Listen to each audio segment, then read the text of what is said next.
So in Numbers chapter 23, verse number 19. God is not a man, right? Yeah. I guess you know that argument. Yeah. So can I ask you a question? When God said this, did Jesus become flesh when God said this, or did Jesus become flesh about 1,500 years later? Later. So at that time, let's assume Jesus was there, and he is. Jesus was there, and he wasn't flesh. So, but also in Malachi chapter 3, verse number 6, and again, you're proving my point. Change. See, now you're trying hard to try to trap me, and I'm going to destroy your argument because you're not listening. What does it mean that God doesn't change? You didn't even let me finish Numbers 23:19 because you're acting like a good Mohammedan. But don't worry, I'll put you in your place for the glory of Jesus. Did you let me finish Numbers 23:19 before you ran like a Muslim to Malachi 3:6? No. Okay, let's see. What does Malachi 3:6 mean that God doesn't change? Let's see how much you know. Explain to me, what does it mean in that context God doesn't change? Like, I don't have the right context at this point. Exactly, because you're parroting like a good Muslim arguments that you took from a website and you don't know the context.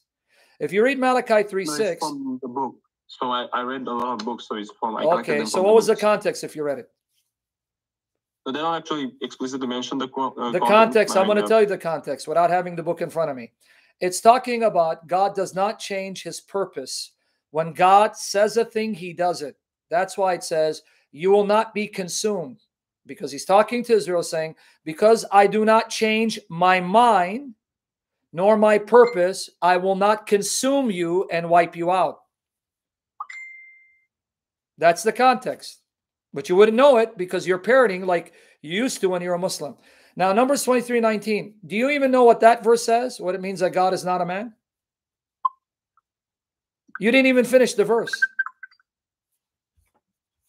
Yeah, I got it.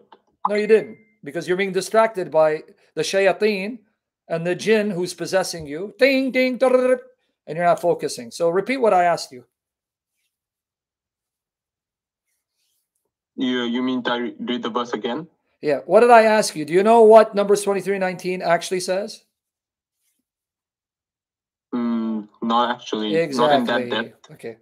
So when are you going to stop playing these games and actually read the verses and understand? Tell me what God said. He didn't say God is not a man. He said more than that. He said God is not a man that he should change his mind, nor a son of man that he should lie. Why didn't you finish it to explain what it meant that God is not a man?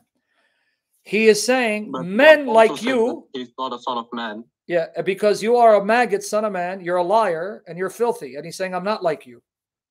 So if God becomes a man, what kind of man would he be? Like you? Filthy, liar, of course not. Dishonest? Of so if he become a man, what kind of man would he be? Like a divine man. Would he be, if he became man, would he be sinless and holy and pure? No, he'd be pure and holy. Okay, and what kind of man was Jesus? Pure and holy. Okay, so you just answered your question. God is not a man who lies or a son of man who changes his mind. Because human beings are wicked, liars, double-minded, hypocrites, filthy, and maggots. That's all of us. So God is saying, I'm not like you. So if God becomes man, that means he wouldn't be like us.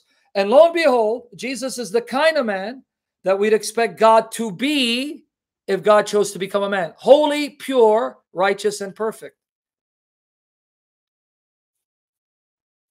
Okay. Right? Yeah, and okay, with this the answers you gave, like it almost like 50% of the verses I collected, it answers like most of them.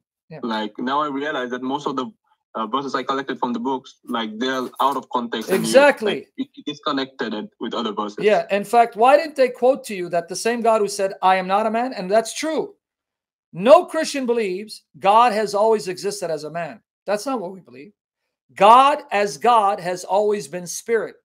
But can God become flesh, become man? Yes, because then Isaiah 9:6 says, for unto us a child is born. Notice, child born, Yeled Yulad, a male child born.